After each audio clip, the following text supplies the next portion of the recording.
We're going to review how to export data from Slate and re-import it into the same Slate instance manually, particularly for prompt updates. Upon logging in, you're going to come to your landing page. You can click up here under Queries and Reports.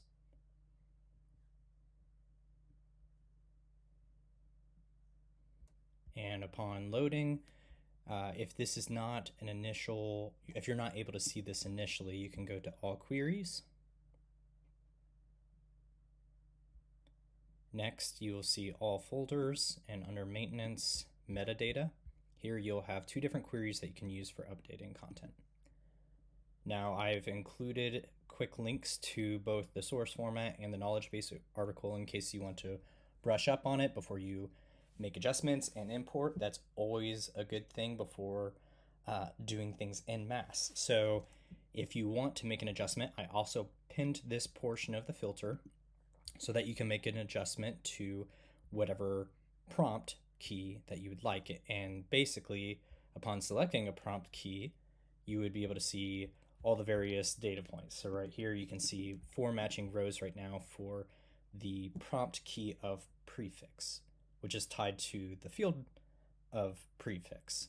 Now I've also made it so that each of the rows, or better yet, the columns of this exported data is perfect for the import.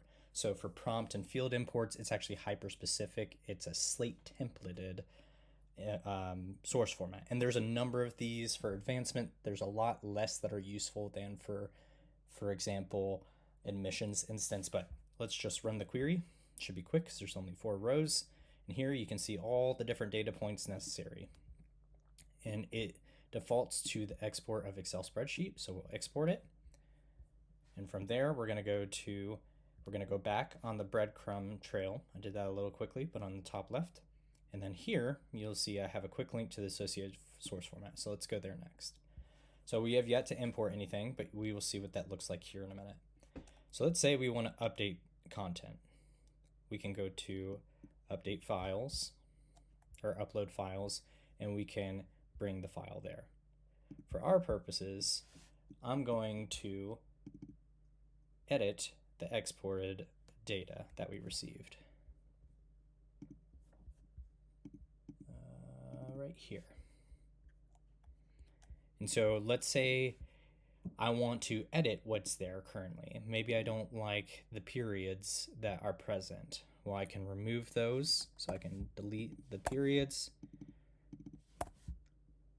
And what happens is this unique ID in this column will make it so it doesn't create a whole new prompt. It'll update that specific prompt with this unique ID to not have the period after the fact, or as a prefix on that prompt. So let's say we want to add another prefix. Let's say we want to add reverend. That is another common one that you might see. You also have order. So you might want to change the order. So let's see. We can easily do this by saying, like, maybe we want doctor, then reverend, and then go down the rest like this. All right, ascending. You don't have to go in orders of 10. I just like doing that. The basic what you need to do an import for these prompts is a key, a value, and an active status. Everything else can be blank. This ID, I'm going to leave blank because it doesn't exist yet. The system's going to auto-create this. So what I'm going to do is I'm going to save this file. I'll exit, and I'm going to import prompts. I'm just going to create that folder for us. And here we can see this prompt update. We'll upload, and there we go. I am going to expedite it. It is generally not advised to do this once your system is up and running during time of high traffic. It might not matter as much of a smaller sized instance, but just something to be aware of. Pickup basically grabs the file in case you have integrations with other systems, and next you do import, and you can see this is the unique ID for the file that we just uploaded, and then it's basically committing the data points to our system. So now you'll see there's 5. Now this looks a little different than what is typical on a source format. Usually when you click on that, let's say you're doing, company or funds or even a person record, all of these would typically display a record. If it was able to map or create a record, it would have something associated that you could click on and it would have a hyperlink to it. This just shows you some of the metadata associated with the file. And so now let's go to our prompt list and we'll see for our prefix, you should see Reverend and Reverend 10, and everything else has retained its content. So now when we go back to our source format that we were just at, I have a quick link to the query as well. We can go back and here we are. Now we have 5 matching rows for prefix. We run the query and you will see Reverend now has a unique ID associated. So that is the process of updating a prompt.